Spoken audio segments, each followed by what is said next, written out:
Aula 2. Conteúdos: interpretação, inferência e comparação de gêneros textuais, conto e música. Habilidade D06. Inferir o tema ou o assunto principal de um texto.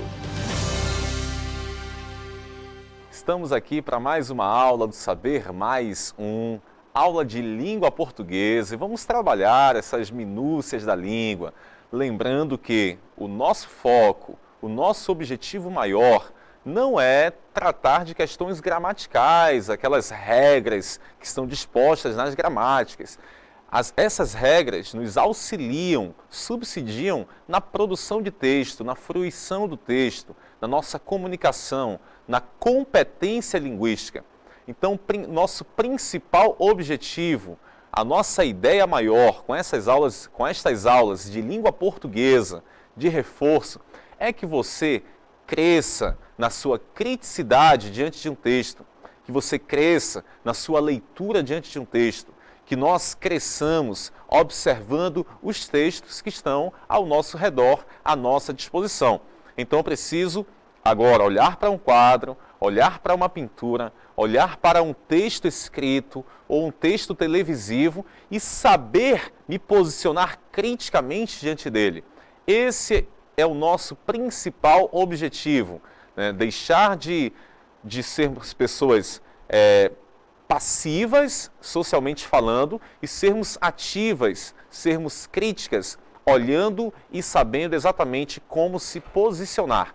Hoje separei dois textos super interessantes para trabalharmos na nossa aula de hoje.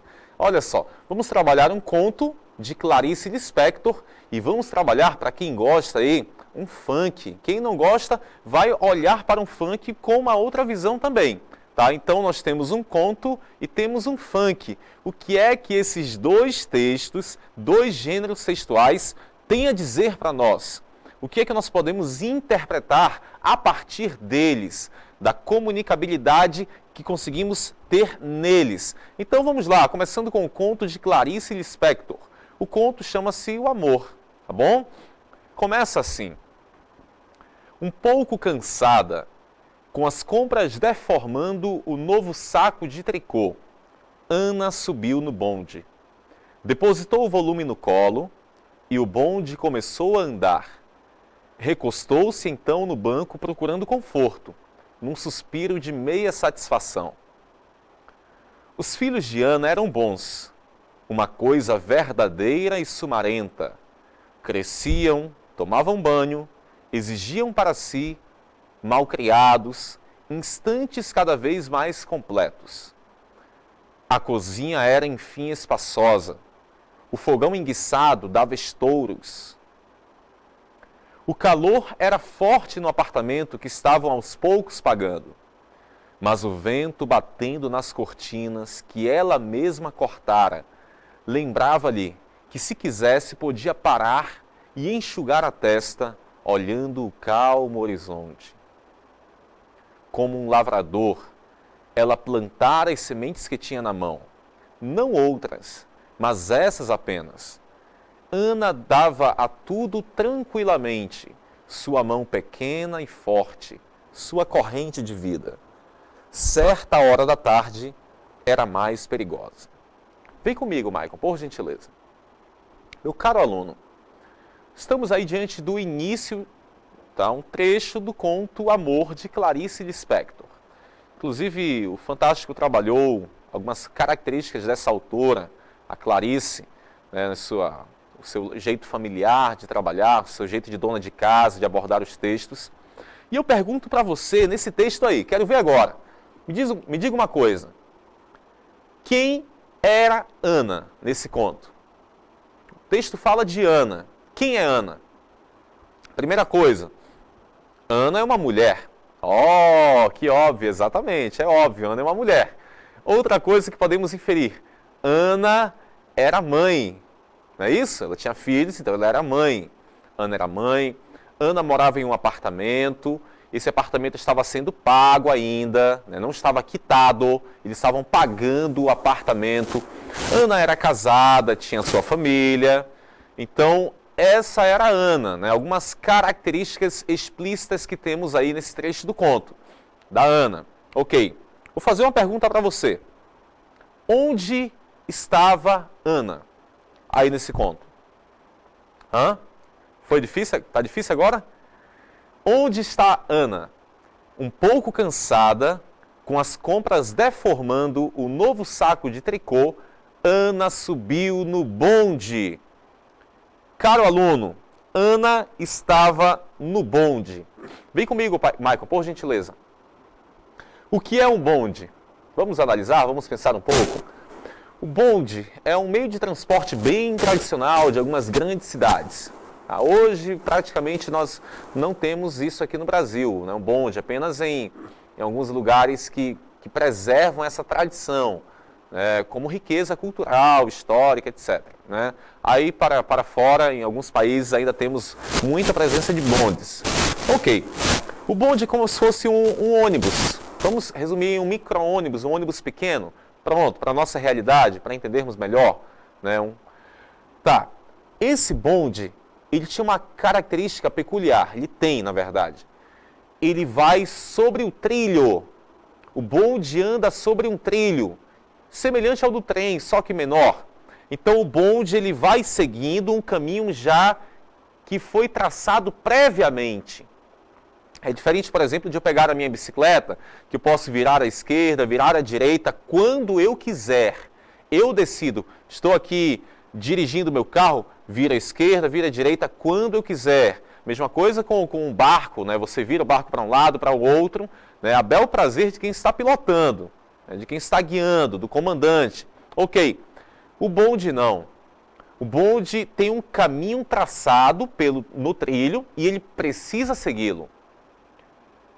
Quando Clarice Lispector fala sobre o bonde, Ana subiu no bonde, esse bonde é uma metáfora, é uma figura de linguagem que está fazendo menção à vida.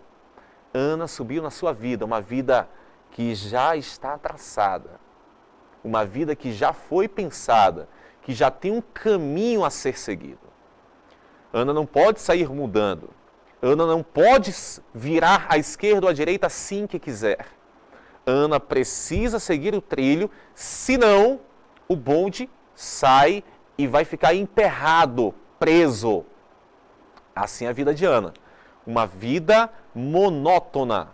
Uma vida que vai ter que seguir aquela rotina. Percebe? Então ela subiu no bonde. Quando falamos de um conto, alunos, sempre que eu falo de um conto, é uma narrativa ficcional, né? Uma ficção, não é realidade, é ficção. Uma narrativa curta, com poucas personagens, né, que participam da história. E ela é linear, ela vai acontecendo linear no espaço e no tempo, até encerrar de forma breve, tá? Num conto nós teremos aí 4 páginas, por exemplo, né, 3 páginas, 5, depende do conto. Mas é diferente de um romance que é um livro, por exemplo, 200, 300 páginas. Olha só, nós temos uma seleção, e eu vou agora ao quadro, vocabular interessante aqui. Veja só, um pouco cansada, com as compras deformando o novo saco de tricô, Ana subiu no bonde, depositou volume no colo, volume, olha só, o bonde começou a andar, recostou-se, então no banco procurando conforto, num suspiro de meia satisfação.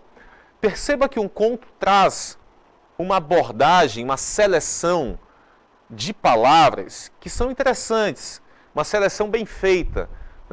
Nós temos aí, por exemplo, deformando, no lugar de amassando, de engelhando, está deformando.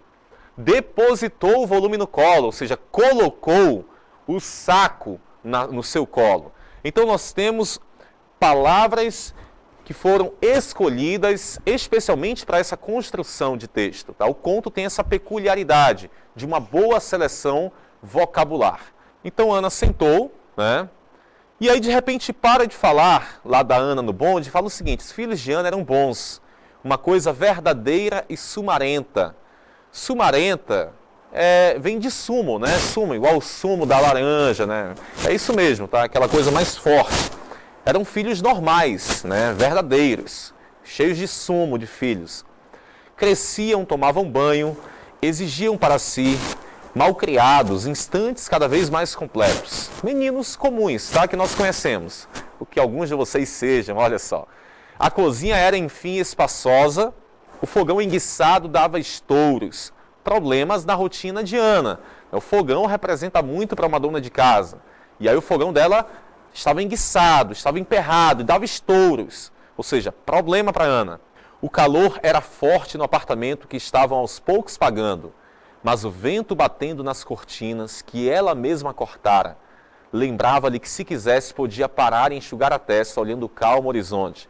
Uma rotina de dona de casa, uma rotina de mãe, uma rotina de esposa tradicional. Ana cheia de atividades domésticas, cheias de tarefas a cumprir a cada dia. É isso que nós percebemos aí. Como um lavrador, ela plantara as sementes que tinha na mão, não outras, mas essas apenas. Observem, caros alunos, que nós temos aqui, ela plantara as sementes que tinha nas mãos, não outras, mas essas apenas. Isso é que nós chamamos de pleonasmo.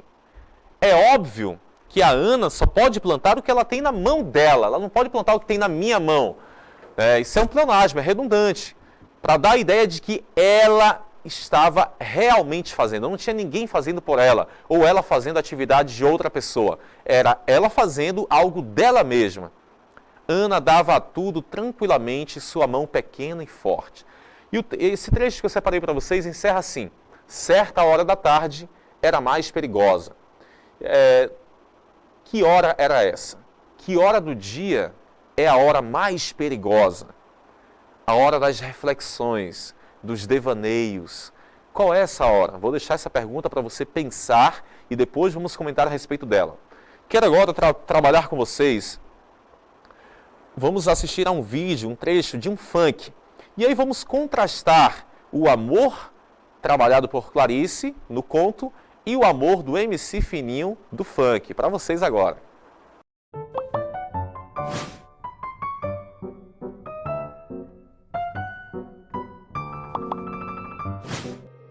Essa é uma história de amor proibido, que teve fim com implacável destino. E até hoje muita gente chora quando MC Fininho relata essa história. Moleque bom com futuro interrompido, a vida louca sempre foi o seu instinto, pois nunca soube o que é o amor de uma família.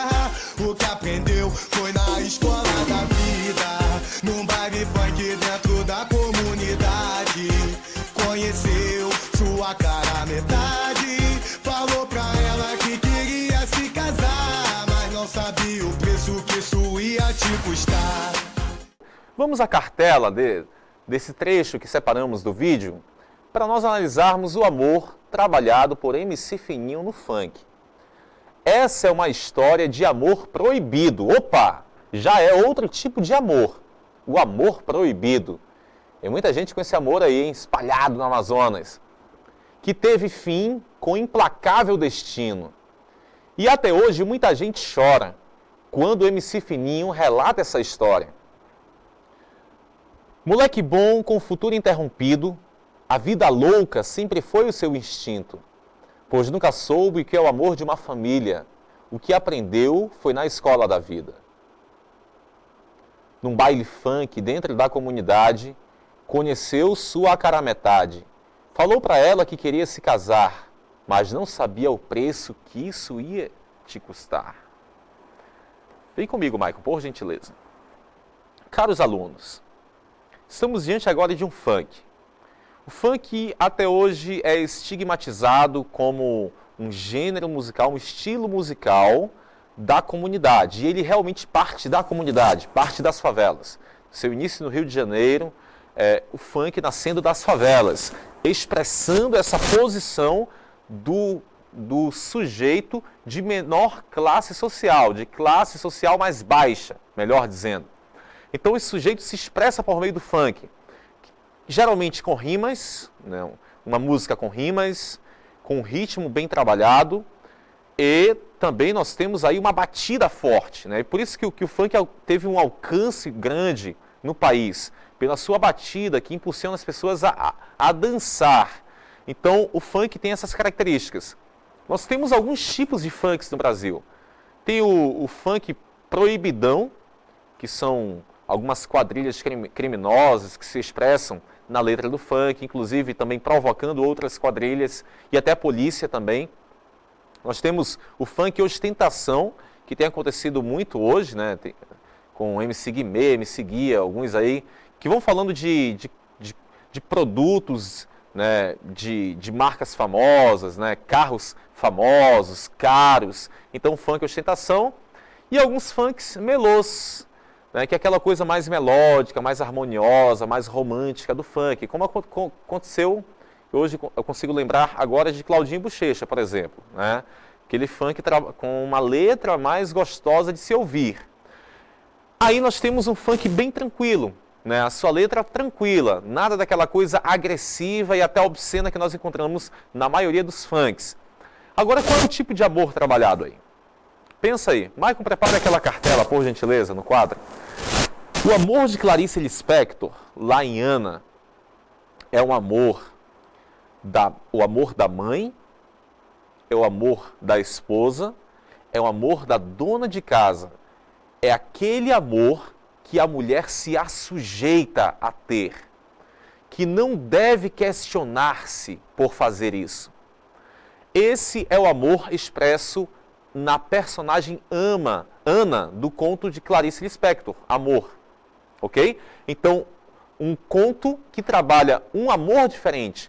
Um amor de dona de casa, um amor de mãe, um amor de esposa, um amor que se abnega, que abdica das suas próprias vontades em detrimento do outro, para servir ao outro, né? As nossas mães fazem isso, né? A gente grita que café e assim automaticamente, num passe de mágica, surge um café. Então, essa é a Ana, uma dona de casa, com esse amor, o amor devoto, né, para servir a sua família. No funk nós temos a coisa diferente, né? Moleque bom com futuro interrompido, a vida louca. Opa! Note que um termo como esse, vida louca, nós não vamos encontrar lá no conto de Clarice Lispector. Viram a seleção vocabular bem trabalhada, bem cuidada, zelosa. Então aqui, vida louca, já não é típico de um conto, mas nós vamos encontrar no funk.